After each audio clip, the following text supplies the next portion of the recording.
नमस्कार दोस्तों, शिक्षार्थ में आप लोगों का एक बार फिर से बहुत बहुत स्वागत है। दोस्तों, इस वीडियो में हम चट्टान के बारे में डिस्कस करेंगे।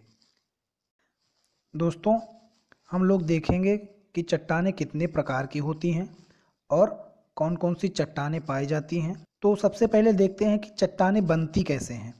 तो दोस्तों, जब पृथ्वी में लावा का उद्गार होता है, जब ज्वालामुखी पृथ्वी के अंदर से निकलता है, आप देख रहे हैं, ये एक चित्र के माध्यम से हमने दिखाने की कोशिश की है।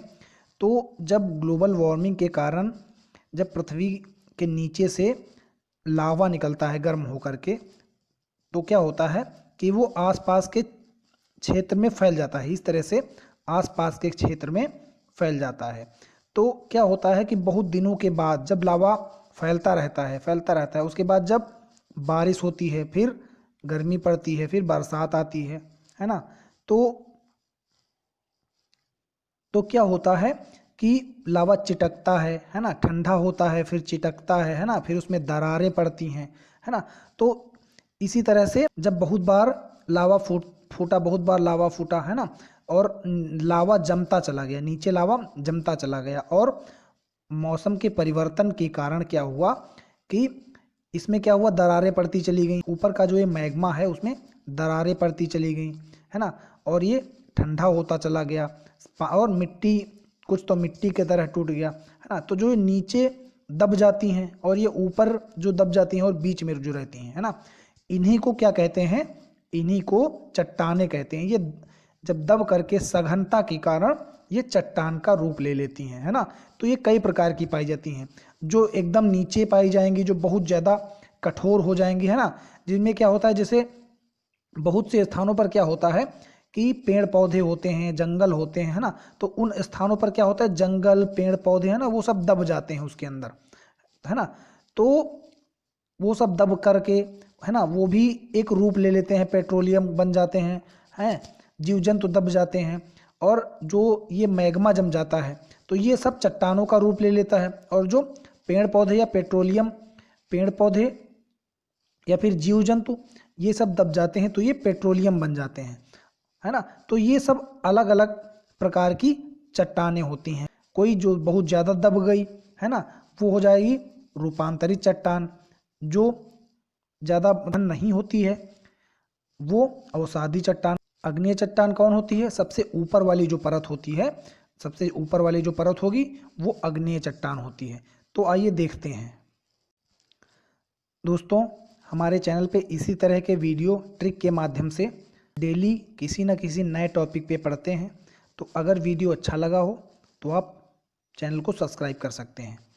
तो देखते हैं चट्टानें कितने प्रकार की होती हैं। चट्टानें जो होती हैं दोस्तों, वो होती हैं 3 प्रकार की। कितने प्रकार की? 3 प्रकार की होती हैं। आइए देखते हैं कौन कौन सी 3 प्रकार की होती हैं। तो ये होती हैं आग्नेय और अवसादी और रूपांतरित या कायांतरित। आग्नेय होती है, अवसादी होती हैं, और रूपांतरित या कायांतरित प्रकार की चट्टानें होती हैं। तो सबसे पहले देखते हैं आग्नेय चट्टानें कौन सी होती हैं। तो जो आग्नेय चट्टानें होती हैं इनको प्राथमिक चट्टान भी कहते हैं, क्योंकि सबसे पहले आग्नेय चट्टान ही बनती है। देखते हैं आग्नेय चट्टान किस प्रकार की होती हैं। तो आग्नेय चट्टान ज्वालामुखी से बनती हैं, जो ज्वालामुखी का लावा निकलता है उससे बनती हैं, और इसको लावा चट्टान भी कहते हैं। आग्नेय चट्टान को लावा चट्टान भी कहते हैं, है ना। और धातुओं से बनी चट्टान भी इसको कहते हैं, है ना, धातुओं से बनी चट्टान भी कहते हैं। जीवाश्म इसमें नहीं पाए जाते हैं, जैसे पेट्रोलियम है जीवाश्म, है ना, तो इस प्रकार के जीवाश्म अग्नि चट्टान में नहीं पाए जाते हैं। और इसको रवेदार या दानेदार चट्टान भी कहते हैं। अब रवेदार या दानेदार क्यों कहते हैं, अभी हमने बताया कि जैसे ऊपर की जो परत है, लावा जब निकलता है तो उसके ऊपर की जो परत होती है, तो उस पर क्या होता है, धूप पड़ता है, पानी की बरसात होती है ना, फिर ठंडी पड़ती है। तो इस तरह से कई मौसम की मार के कारण क्या होता है, उसमें दरारें पड़ जाती हैं, है ना। तो छोटे छोटे उसमें दरार टाइप की पड़ जाती हैं, है ना। तो इसी कारण उसको दानेदार या रवेदार चट्टानें कहते हैं। अब अगर इसके उदाहरण की बात करें, इसके उदाहरण कौन कौन से हैं, तो अग्नेय चट्टानों के उदाहरण कौन कौन से हैं? ग्रेनाइट है, बेसाल्ट है ना, लोकोलिथ है, डाइक है, गैव्रो है। तो ये सब अग्नेय चट्टानों के उदाहरण हैं। आपको अग्नेय चट्टानें बहुत कायदे से समझ में आ गई होंगी। अगर कोई भी चीज़ समझ में नहीं आती है तो आप कमेंट करके बता सकते हैं, अगले वीडियो में हम उसका डिस्कस करेंगे। अब दोस्तों देखते हैं अवसादी चट्टानें। अवसादी चट्टानें क्या होती हैं? अवसादी चट्टानें जो होती हैं इनको द्वितीयक चट्टानें कहते हैं। प्राथमिक चट्टानें अगर पूछे तो अग्नेय चट्टानें, और द्वितीयक चट्टानें अगर पूछे तो अवसादी चट्टानें। ये कौन कौन सी चट्टानें होती हैं उनको देखते हैं। तो जो अवसादी चट्टानें होती हैं ये समुद्र की गहराई में पाई जाती हैं और इनको परत रूपी चट्टानें कहते हैं। समुद्र की गहराई में पाई जाती हैं और इनको परत रूपी चट्टानें कहते हैं। इसमें जीवाश्म पाए जाते हैं, जैसे पेट्रोलियम है ना, इस प्रकार के जो जीवाश्म हैं इसमें पाए जाते हैं। प्राकृतिक गैस, पेट्रोलियम, ये सब जीवाश्म होते हैं, इसमें पाए जाते हैं। अवसादी चट्टानें कैसे बनती हैं?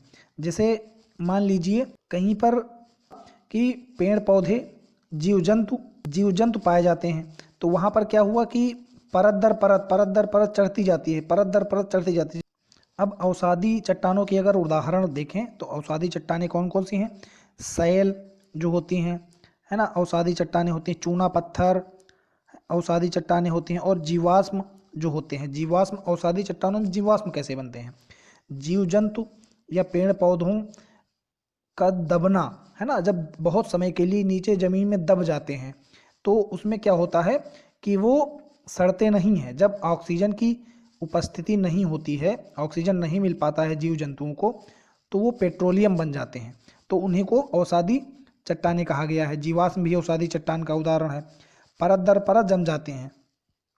चूना पत्थर, बलुआ पत्थर, कोयला पत्थर, ये सब जो हैं अवसादी चट्टानों के उदाहरण हैं। अब रूपांतरित चट्टानों में क्या होता है? इसका नाम से ही स्पष्ट है, रूपांतरित। इसमें क्या होता है कि जो अवसादी चट्टानें होती हैं, अवसादी चट्टानों का बहुत ही अधिक समय के लिए दबा रहना।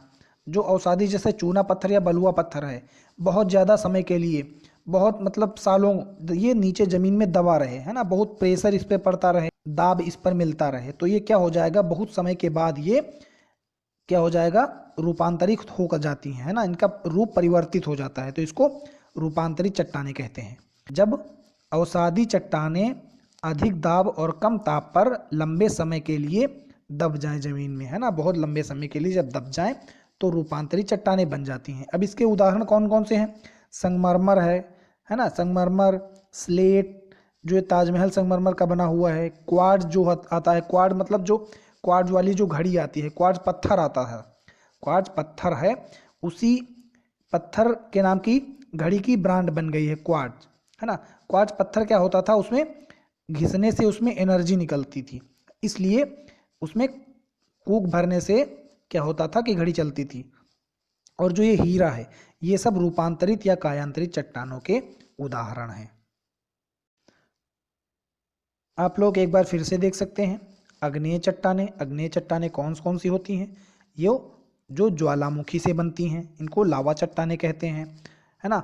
और धातुओं से बनी चट्टानें भी कहते हैं, जीवाश्म से नहीं पाए जाते हैं, है ना।